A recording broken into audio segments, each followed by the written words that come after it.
Hi, everyone, and welcome back to the Sporting Global podcast. And today we have the huge pleasure of having with us Andy Dolich. Andy, thank you so much for taking the time.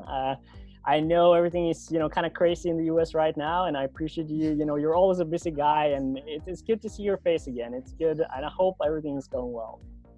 Well, Ole, I always love to wake up on Monday and speak to Norway. How could it be any better than that, right?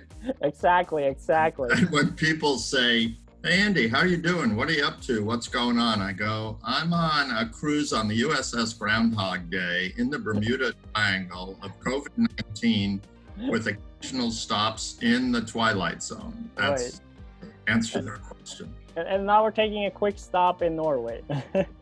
Right, why not? Right. It is the world of sports that we will be talking about, Right. and both its power and some of the mistakes that have been made over the past few months, and how we take out a crystal ball and start looking at the future. Yeah, and I mean, like Andy, you've been part of the industry for a long time. Exploring a lot of different verticals and major players in the industry, and it's going to be super exciting to talk with you a little bit about how these sort of leaders are looking into the challenging phases they're facing right now. But before we dive into this, amazing topic and learning more about you, Andy, I just wanted to mention for all of you out there that are listening. First of all, thank you for taking the time to tune in. It's going to be a fantastic episode, and in just a couple weeks now, we're gonna have the Sporting Global Summit, which is happening on August 26th from 9 a.m. to 12 p.m. Pacific time. So it's essentially our summit, a 3-part summit, which is called the Data and the Future of Sports. So it's going to be a lot of interesting, key speakers from the U.S. sports market sharing their knowledge and their thoughts about data and the future of sports. So make sure to sign up. We will have a link in the bio and all the stuff below. Sign up at Sporting Global. It's free, of course. We want as much of you, to gain knowledge and get inspired in this, challenging but interesting time. So, Andy, obviously back to you and back to sort of the topic of the day. And I mean, straightforward, the topic is, digging into the mind, of you. And understanding, how would That you... may be a very short interview, Ole. That's dangerous. I mean, we'll try, Okay. But we wanted to share a little bit about yourself and your background. And I think, obviously there's a lot of people in the industry, especially in the US, that knows about you. But for those that don't, why don't you just, give a brief introduction? Well, first, it's great to be with you. We always have great conversations, whether it's in this part of the world or your part of the world. Right. And I would put in a plug for the global summit that you're doing for any of the listeners and viewers. Call your friends, call your pets, have everybody in this, because you're going to learn. And that's really the key factor in Absolutely. today's world. To do it in a positive setting with some heavily intelligent people who know the world but don't take themselves too seriously. Right. And I try not to do it also, because ultimately sports is fun. Yeah. And in the world of today, fun isn't necessarily the first 3-letter word you think about in sport. Right. Or life. So I'm very, very lucky. And I would say for those young people who want to start a career in sports or have a job and are trying to find the next step up the ladder, Right. I am your poster child. I am your poster child. If I could have gotten to some of the positions, which I'll talk about, then anybody can do it. And I don't mean Right. to lower myself, but Yeah. you don't have to have won a Nobel Prize. You don't have to have graduated from Oxford. As long as you understand teamwork, leadership, and trust, Right. which I think are 3 really important points, which we'll come back to later, you can succeed. I was lucky enough way back when. I used to have hair like Ole's. Mine has become a little silvered, but at least Still pretty good. Still pretty good. Ole, I still have it. And so I went to the first sports management program in the United States way back when in the early 70s at Ohio University. Wow. Believe it or not, Ole, there are 375 programs in the US, and you know, being a citizen in the world, there's hundreds more Absolutely. in the world. So I think the total now is like 700 educational programs in the business of sports, sort of hard to believe. And my first job was in the NBA, which was my dream job with the Philadelphia 76ers. Right. I was, running around doing whatever anybody told me to do. In the days before the NBA, you can see that ball there. Yeah. Before the NBA became a global entity. So I have two balls up there, which represent to me the global growth of sports, soccer and basketball. Right. And we'll come back to that later, where the growth is in global sports. Worked for the Philadelphia 76ers, then went to a sport that very few people know about called indoor box lacrosse. Right. And just take a step back to take two forward, make more money, have a better title. Then I went to the Washington Capitals of the National Hockey League. Yeah. Then the Washington Diplomats of the old North American Soccer League, Pele, Beckenbauer, the great players of that time. Yeah, yeah. And we had the great Dutch national Johan Cruyff. Right. If you know football, we call it football in this country, but we don't know what we're talking about. If you truly football, you know that Johan Cruyff is easily one of the 6 or 7 greatest players in the history of the game. Passed away. But I got to know him in Washington, truly one of the most amazing personalities ever in my life. And then I probably got my biggest break. I went to the Oakland A's baseball team that was just bought by the family that owned Levi Strauss, a fairly successful pants company. Yeah. Just a little bit. Yeah, they've sold a few pairs of jeans and some rivets around the world. Right. And I was there for 14 years. Right. We had success, broke attendance records, won a World Series, caused an earthquake in 1989. Yeah, right. The first natural disaster, I guess, broadcast live on national TV. Right. It was exactly during the game, right? Exactly. Yeah. The broadcasters, Al Michaels, who's still famous and doing broadcasts today, said, right. "Oh my God, we're having an earthquake." Al happened to be from the Bay Area and knew it. Right. The picture got really fuzzy. The game went off the air. The earthquake was horrific. A number of people died. Yeah. Billions of dollars in damage, but we were able to complete the World Series 10 days later. Yeah. And we swept the San Francisco Giants. And, I happily have a World Series ring, which I don't wear, unless I have a meeting with somebody from the Giants. Then I always wear. And after that, I went to the Golden State Warriors. Right. Short time as president. Yeah. The A's, I was executive vice president, but essentially I was the revenue generator. Right. Got to make money to pay those athletes, right, Ole? 100%. Yeah. And then I formed my own business after I got fired. You should always get fired sometime in your career. So I got fired, but I had a contract, so they had to pay me, which was good. Yeah. At least my wife thought it was good, and she stayed with me. Then went to the Vancouver Grizzlies in Canada. We moved the team to Memphis. They became the Memphis Grizzlies. Right. Built a wonderful arena called FedEx Forum with the help of FedEx, which has its global headquarters in Memphis. Yeah, makes sense.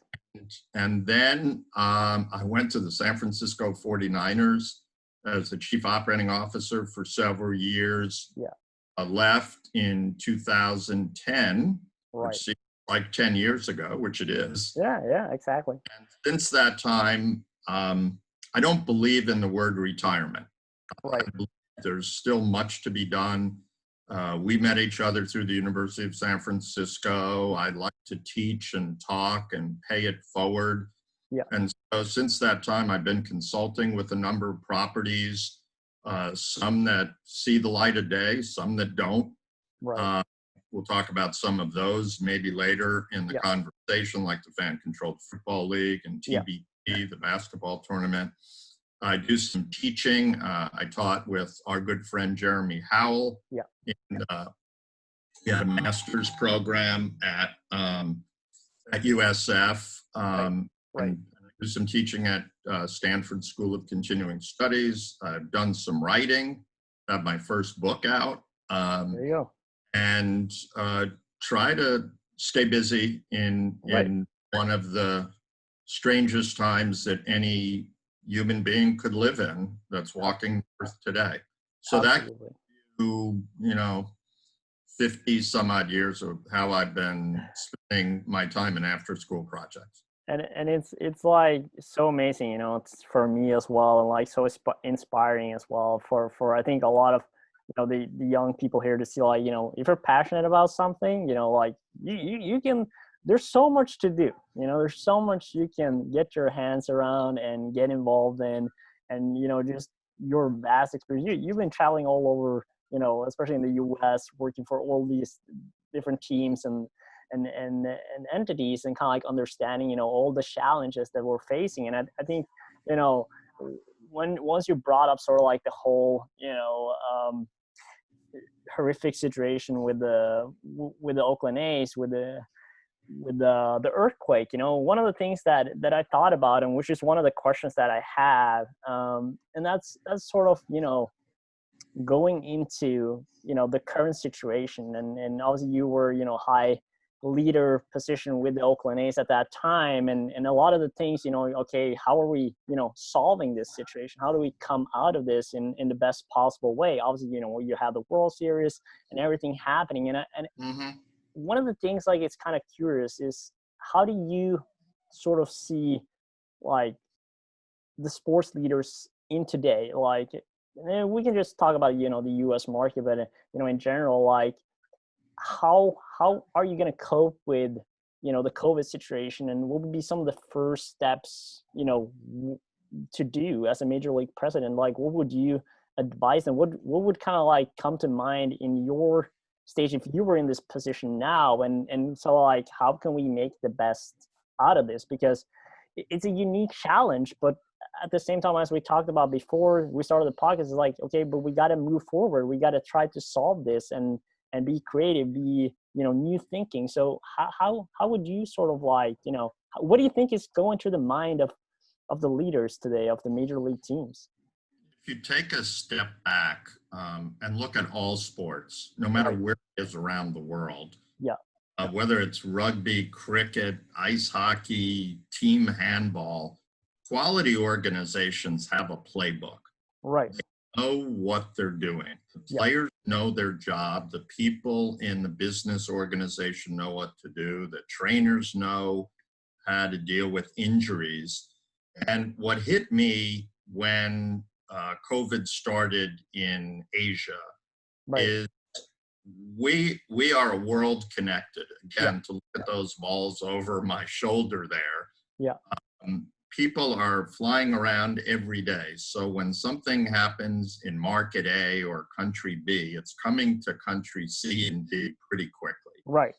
And we clearly, and we'll talk about the United States and sports, did not have a playbook. Right. We didn't have one governmentally. We didn't have one medically, and we surely didn't have one in the world of sports. What really broke my heart and raised a question, and I've asked a number of colleagues, why isn't there sort of a United Nations of sports? Right. Now, I could say, well, there is. It's FIFA or it's the IOC. In actuality, they're getting criticized more for illegal activities and financial shenanigans than they are of creating a positive plan for how they deal with the unexpected. And this was clearly the unexpected. People talk to me a lot from the media every day, but Yep. because of the earthquake, they said, well, Andy, you've been through something like this at a high executive level. Yeah. And what I told them, Ole, is sports came in after. So after the earthquake, after Hurricane Katrina, after 9/11, after those traumas were created, Yeah. sports could put a warm arm around the community. You're right. Right. So in COVID-19, sports and all of us are right in the middle of it. Yeah. We're right in the middle of it without a solution. Yeah. We can talk vaccine, we can talk about testing, but we're literally talking about a number in the world of 735,000 deaths. Right. Right. What is one human life worth, as we were talking before? Yeah. Yeah. 165,000 in the United States. So it's crazy. No unity among, I call it the 5 big sports now, because I'm throwing MLS in because they're doing really well. Yeah, so that's for sure. 156 professional sports franchises, inclusive of hockey, the NFL, Major League Baseball, and the NBA. Right. They have a unified program? No. And you see it now. Some are in the bubble, some are live, some are saying no fans, some are saying maybe 30 fans. Right. There was a fight yesterday in the baseball game of my former Oakland A's. Social distancing, there were 30 guys jumping on each other. No face masks, no nothing. Yeah. What's it going to be like? Right. So what was most symptomatic in medical terms is have a plan, enact your plan, be agile and nimble. And in COVID-19, what I would have told myself and what I would have told commissioners, team executives, and owners, why we share the information with everyone, and we'll make sure that we have medical advice, scientific advice, operational advice, community advice, and they didn't do that, and that's why I think we're suffering because of it in the world of sports. Yeah, it's like sort of like having a public library, and like with the internet, with the data, with the technology we have today, there's no problem having that. But I think it's something you bring up with it, which I think is very interesting. I think and I always said like this in the earliest stages of like the podcast when we released it too, was, at the end, we're all in the same, boat, and which is kind of like interesting what you brought up, like, obviously FIFA, IOC, and all this stuff. And yeah, it kind of like seems that every team sort of like, and every league sort of thinks about themselves and then kind of selfishly, and the way I put it in the US with 5 major leagues, and throw college in there. It's 6-lane superhighway and nobody's signaling and everybody's driving in their own lane, communicating across all of these entities, because teamwork, to me, it's simple. Like we're in the business of teamwork. And that is not very apparent in how we're going about this. There are no secrets other than finding a solution to this. But, hockey has secrets over the NBA, not at this time. Let's all come together, share the information as best we can, and move forward, because we're talking about our futures here. When you have sports with no fans, it's not a long-term solution that's going to turn out well.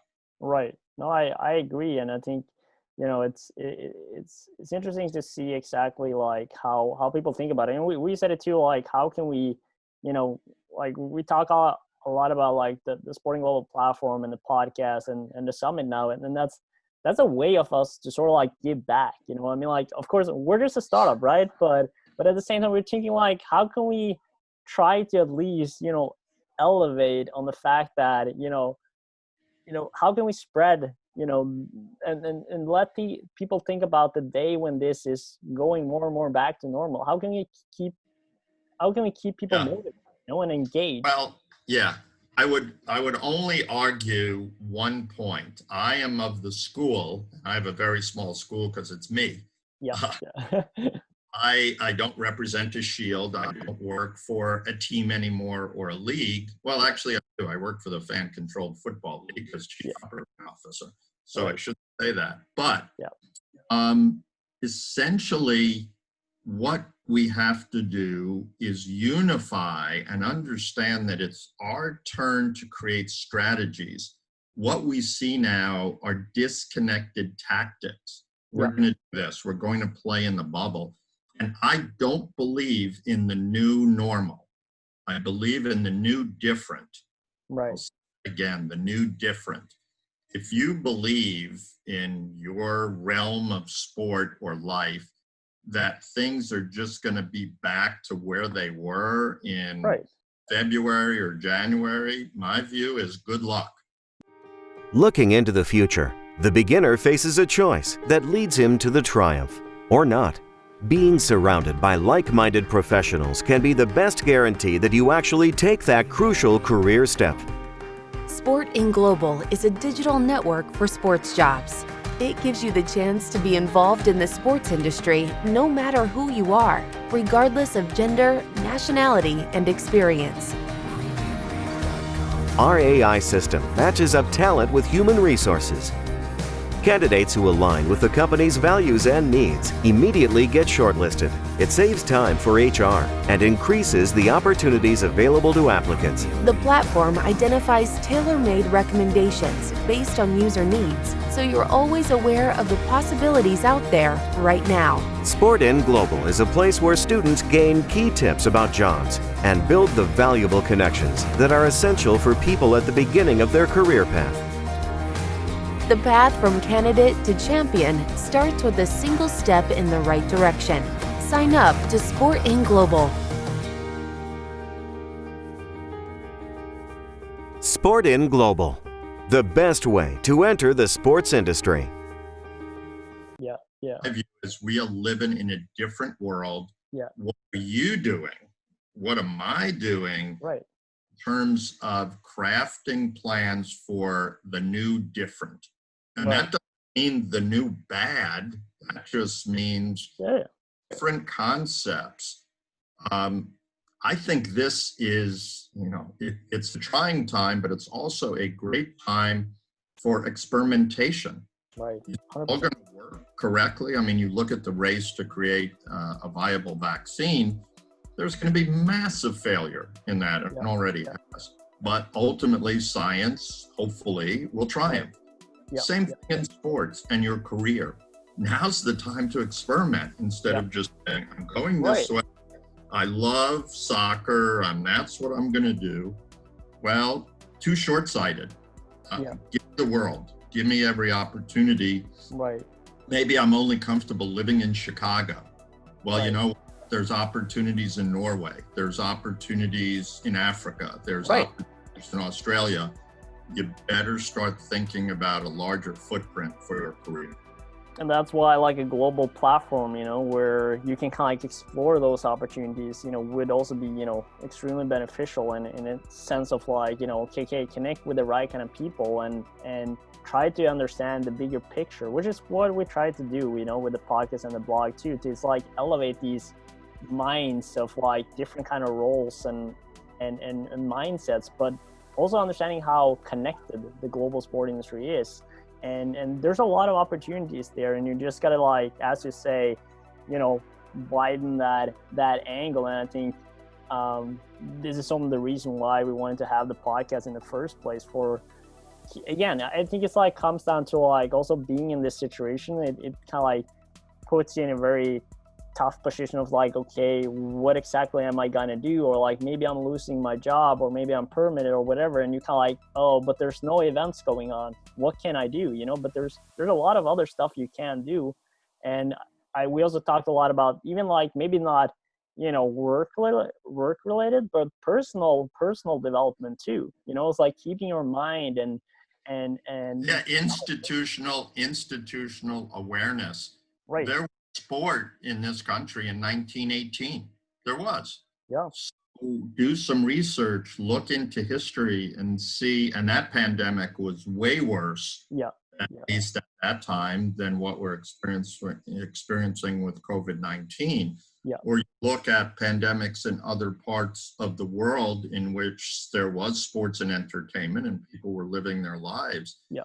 It is the time to develop a wider knowledge. You don't, again, have to win a Nobel Prize or be an A+ student, but understand that you can learn opportunities that help you. And I've talked to you about this before. Yeah. And I was very lucky with the Sixers. We were a terrible basketball team when I started.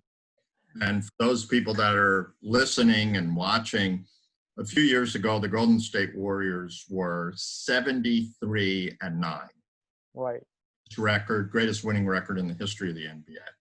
Absolutely crazy. Ridiculous. Yeah. So when I worked for the 76ers in 1972-73, right, also set a record that hasn't been broken since 1973 and will never be broken. Do you know what the record is? No idea. We were 9-73. We were 9-73.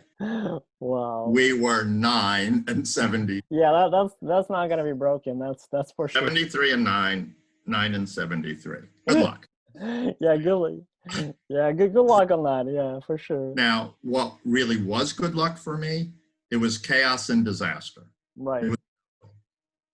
It was before the NBA had become this sort of global powerhouse. Yeah. But I was still in the NBA as a young punk, 23 years old.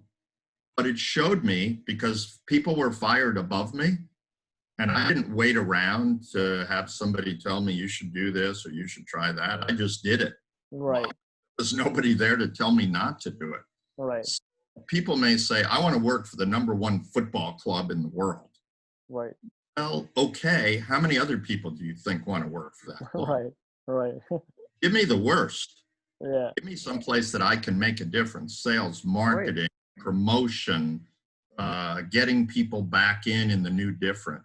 So I would tell anybody that's looking at careers, everybody wants to go to the best of the best. Yeah. Very typical. There's much greater opportunities to go to the worst of the worst in terms of developing your career. And I mean, I'm an example, and there are many others. I moved around from different sports because I was never on the player side, the development of the actual athlete. I was on the money side, and the fluid that flows through the veins of sports is green. Yeah. It doesn't matter what sport. So if you can put some green into that team, you're going to succeed.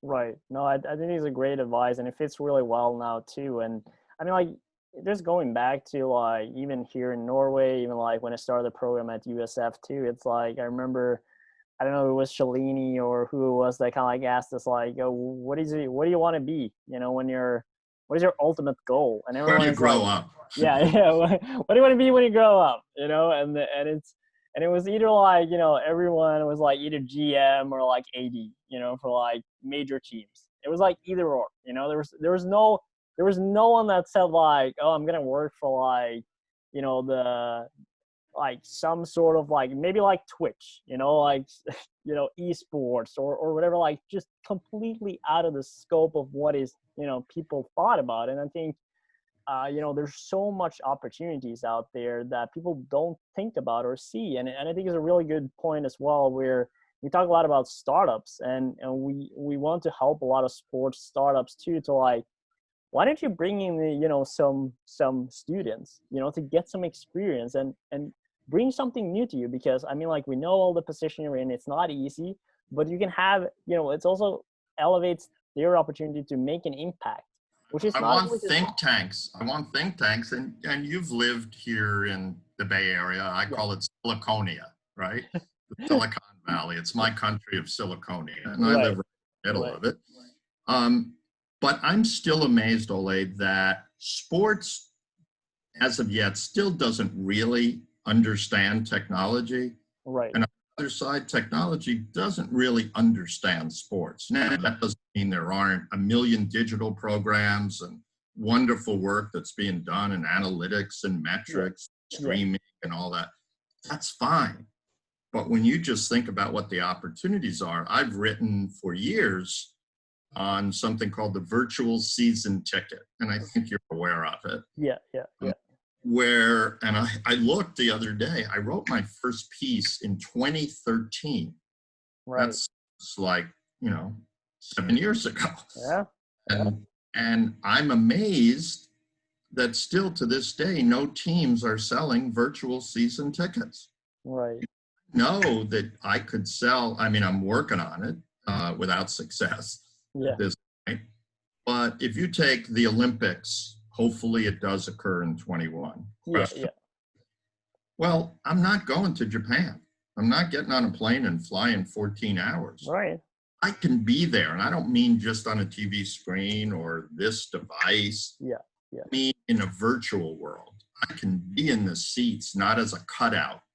Right. I can experience what's going on. And I just think there's one simple example of what could be done, which is being done. Well, it's plenty of opportunities, but let's move a little bit forward on sort of, we talk a lot about the challenges and everything going on right now, and a lot of opportunities, which I think is great, and there is a lot, and you just gotta look a little bit wider.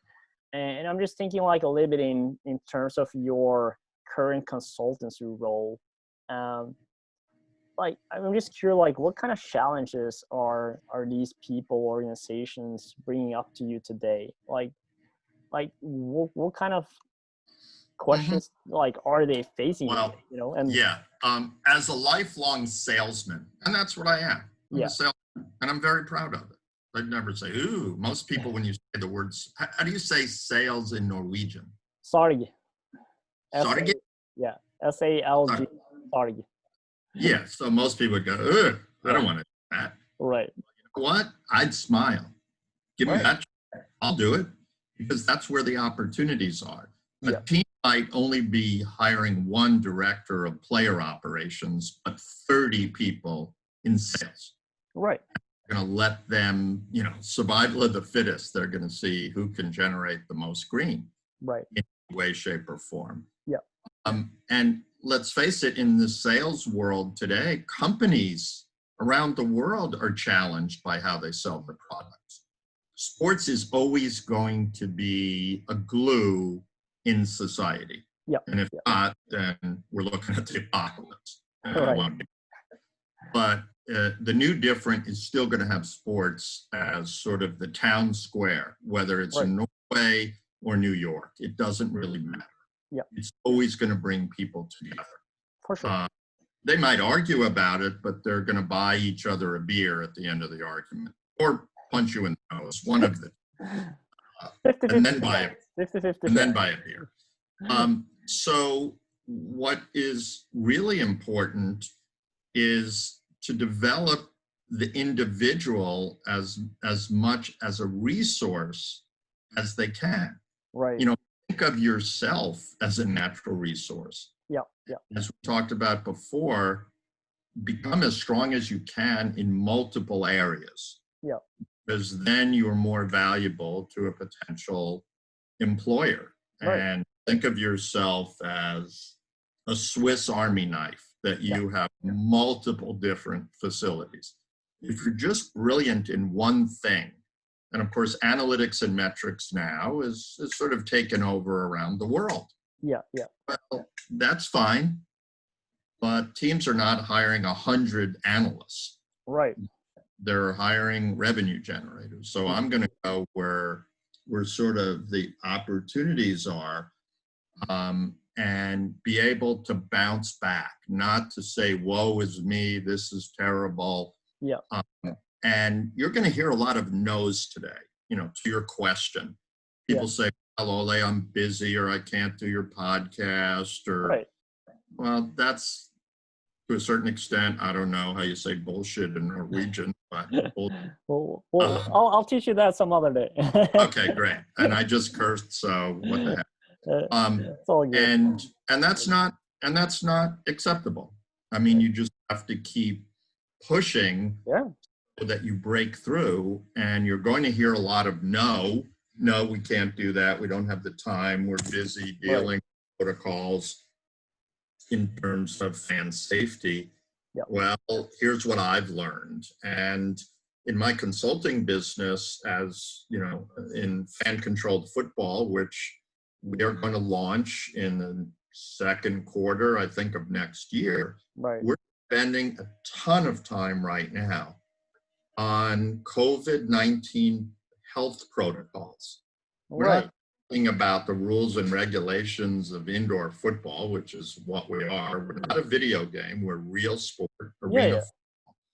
But we want to do everything that we can do and better than what the NBA has done in their bubble. And we're going to be in a bubble. We're going to play in an arena, so we won't have all of these challenges that the outdoor sports have.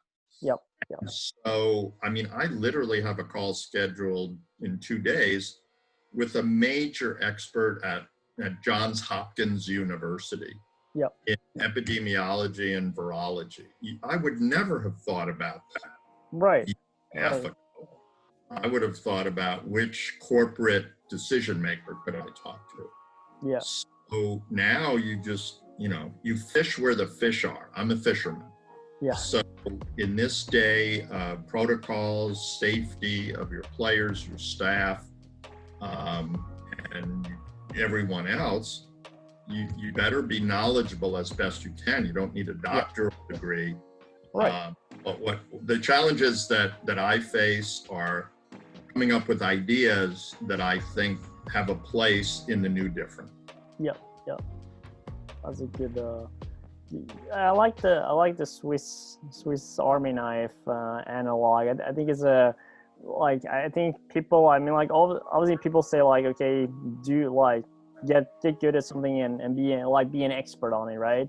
And I mean that's fine.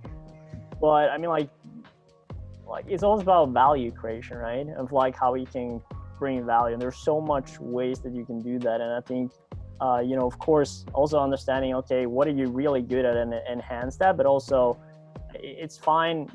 You're not supposed to be great at everything, but I think also having a nice trade of cards, that you can okay, I can do this, I can do that, I can do that, and then apply that to wherever, business or vertical or as you did yourself, different sports. Because again, the sports itself wasn't really that relevant for you, but more, again, how could you provide value for whatever organization you were in?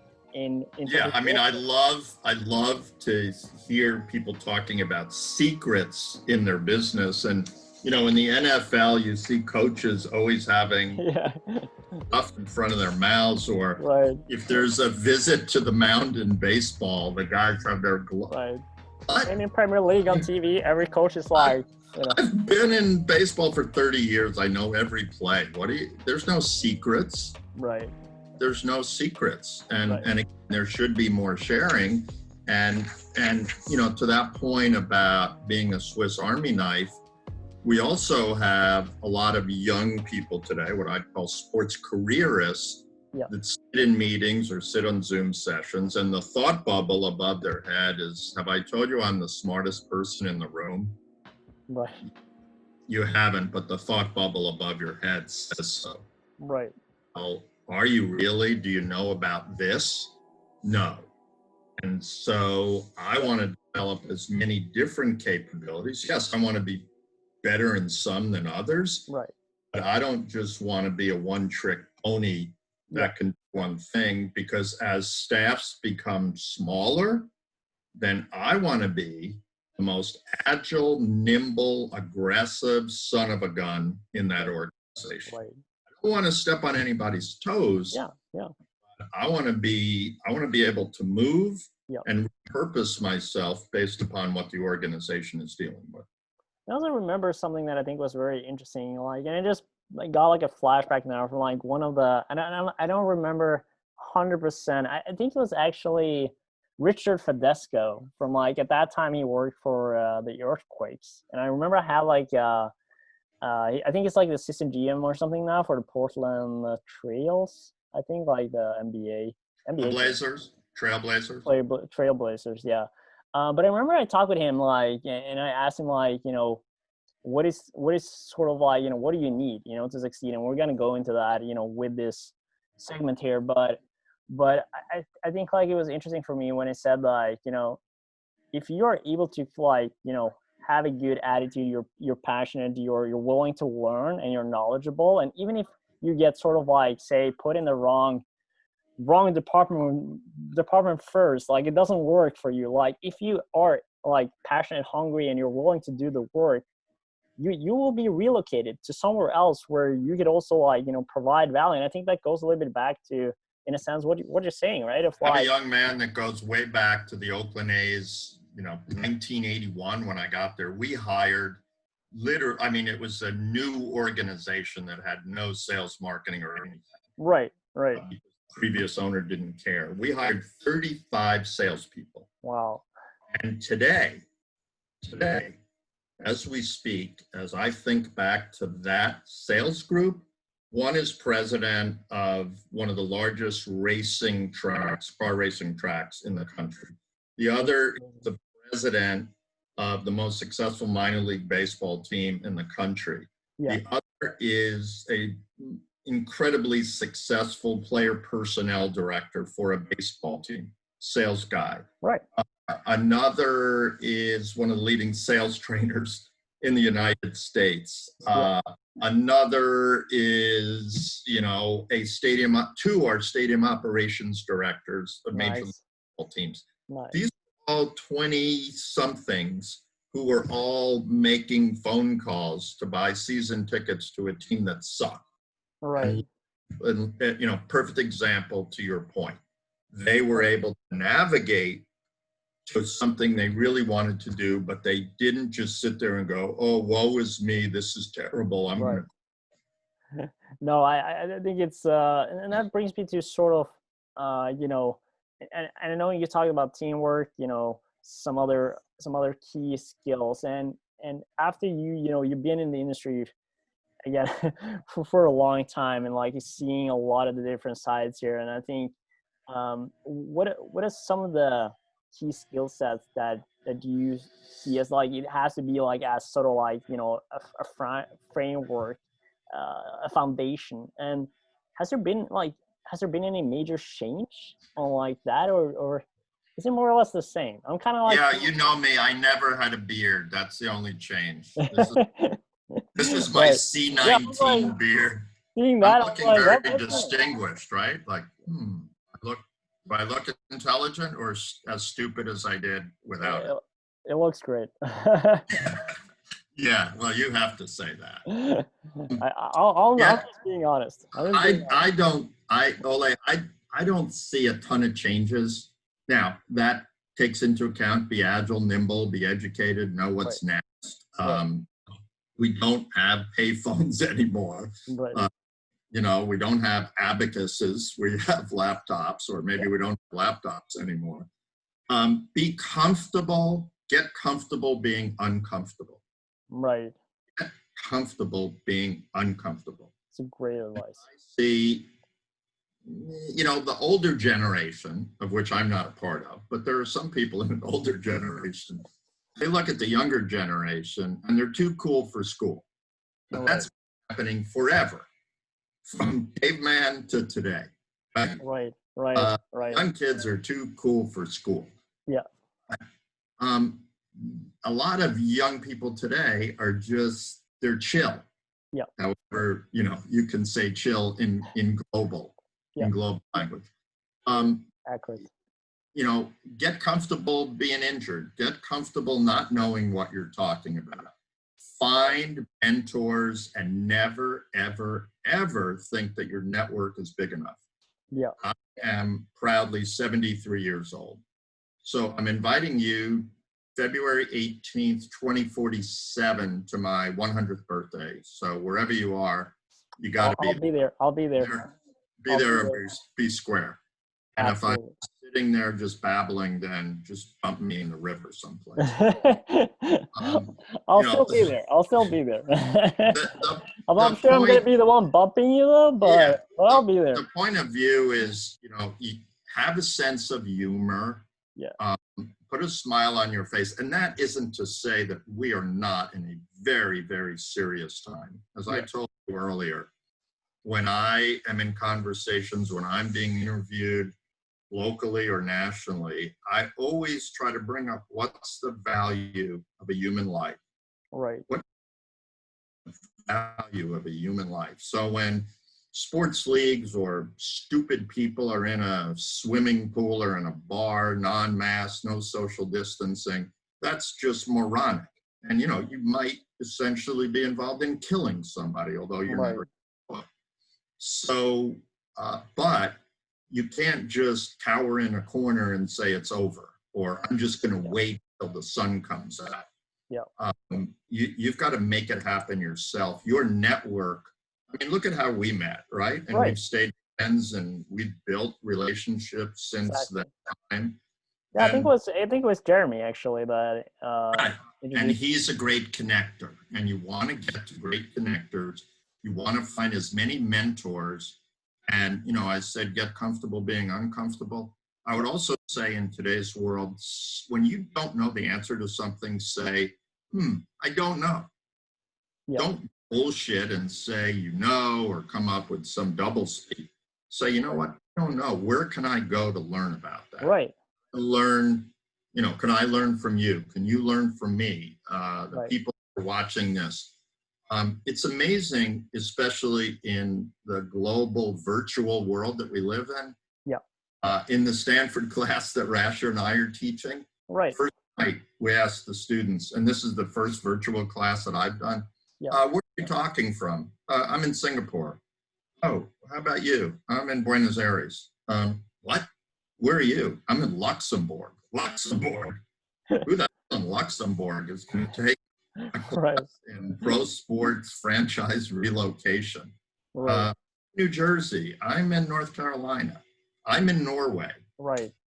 So I think that is another benefit of this horrible global pandemic, that, again, the analogy, maybe as we get into the final parts of the discussion, if you look at the ball, if you look at the globe, it's actually shrinking through sports. And I think that is positive. Yeah, no, 100%. And I think, again, the world itself is so global and so connected, right? And I think one of the things for me as well, when I went over to the US was like, I wanted to see something else. I wanted to learn something else. And I think even our team night today, my co-founder, he's Brazilian.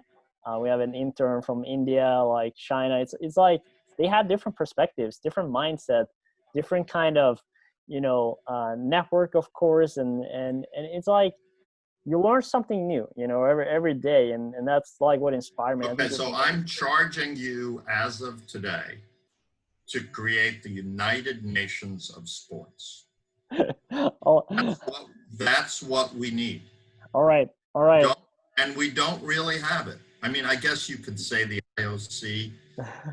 We need another one. I get what you're saying, though. I get what you're saying. I think it's, but it has to be this, going back to the global sharing, right? And I think exactly that mindset of having that, going a little bit back from what's I think pro sports in general, what's all about, it's the secrets. It's empowerment. You look at the United Nations and everybody has their name tag and go, wow, that's the United States, France, Norway. Yeah.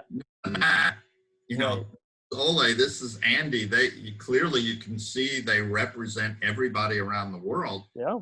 I want a younger generation that really understands that sport is a global business. And if we can do away with some of the previous poorly developed ideas and get to what's next, then I think we have a really, really bright future. Well, I mean, for all of you guys that are listening at this, ladies and girls and boys and everyone that is on this video or watching or listening, I think You heard it heard it here first. Too many here and heard and whatever.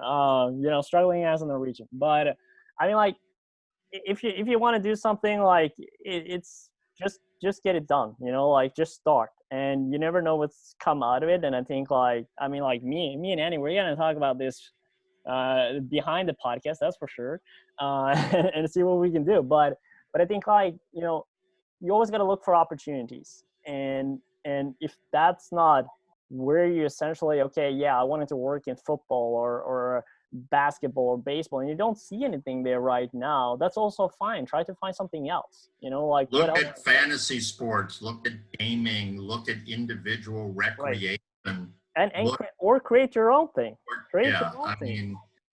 Invent your own sport. Have an entrepreneurial nature. Right. Zuckerberg and Jeff Bezos and all these people didn't start out as billionaires. They started out as being worth $10. They had a vision, they went after it, and people ultimately said, you know what, that's a new different. Right. And that's what we need now, as you said. Sort of entrepreneurial spirit, in a certain extent, is disappeared when sports has gotten too fat. Yeah. And now I think it's up to the nimble and the slim, like you and me. We might be separated by a few years, but we're not separated by just this much excitement and enthusiasm for what's next. Yeah. No, for sure. And I mean, like, if we're just gonna, like, wrap up here, and I think, like, we're starting to get, like, we're already starting to map out, like, okay, teamwork, being comfortable, being uncomfortable, exploring our opportunities. And if there's sort of, like, one thing you just want to, like, say to everyone that has been listening, like, in the next few months, like, this is what, like, how do you kind of, like, cope with this, and like where are we going next? Like, what should you do? Where should you go? What do you want to do? Well, first and foremost, one of the areas that we talked about briefly, but it's the word that's lacking in a lot of global society now, and that's trust. Yeah.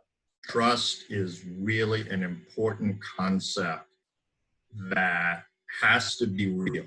It can't be fake, or it's not trust. So whether it's your personal relationships, whether it's where you work, whether it's country to country, and you see it at every level, global, national, state, local, lack of trust. And with lack of trust, you have sort of anarchy. Things don't get done. Yeah. What I would say is align yourself with individuals, not that are all like you, but a vision that, as challenging as our lives are today, we truly can make them better tomorrow from what we've learned, and not just sit there waiting for somebody else to do it. Right. Each and every one of us, luckily I'm on a number of boards and advisory committees. You can make a difference even if you're not writing $1 million checks like you do every day to organizations around the world. But seriously, you can make a difference tomorrow in your community, whether it's sport or any entity that needs help. If you're a marketer, if you're a salesperson, if you're a digital genius, if you can help get somebody back online, you may change their life. So first and foremost, I think, where we live in our community, how you can help. And then a bit selfishly, in terms of your job and your career, think about what we talked about, new, different. Where are things chaotic, which is pretty much every place? Where are the greatest opportunity? And how do I stand apart? Because I know millions of others are never going to want to leave their city or their country or their safe lane. Right. I want to go where I might show up someplace tomorrow and go, I'm here by myself. I don't know anybody. But I'm going to work at the ADC Corporation, and I'm going to do it my best shot. Absolutely. Andy, I mean, like there's so much we could have talked about and can talk about, and I think we gotta, have We'll do it in chapter 2. Yeah, exactly. That's what I was about to say. Like, we gotta have a couple more episodes as we go. I'm always willing to do that, and I would say to everybody that's watching or listening, the two things are stay safe and, more importantly, stay sane and go out and get it done. Absolutely. Andy, I would like to thank you so much for joining us. It's been a pleasure speaking with you, seeing with you, of course, virtually, but, social distancing, safe distancing, keeping ourselves safe. And I mean, like, it works, it doesn't matter whether you're in the US, I'm in Norway, like, it's all possible. Good Morning Norway is my new favorite Monday show. New favorite Zoom Monday show. That's maybe we should start that. Yeah. All right. You be well. Thank you so much for taking the time, and with all the videos we do, all the podcasts that we do, we always bye now, and shoot me the episode and I can get my 3 followers on social media to watch it. Absolutely, we will do so. So with that, vi snakkes, which means I see you later in Norwegian. Bye, Ole. Bye.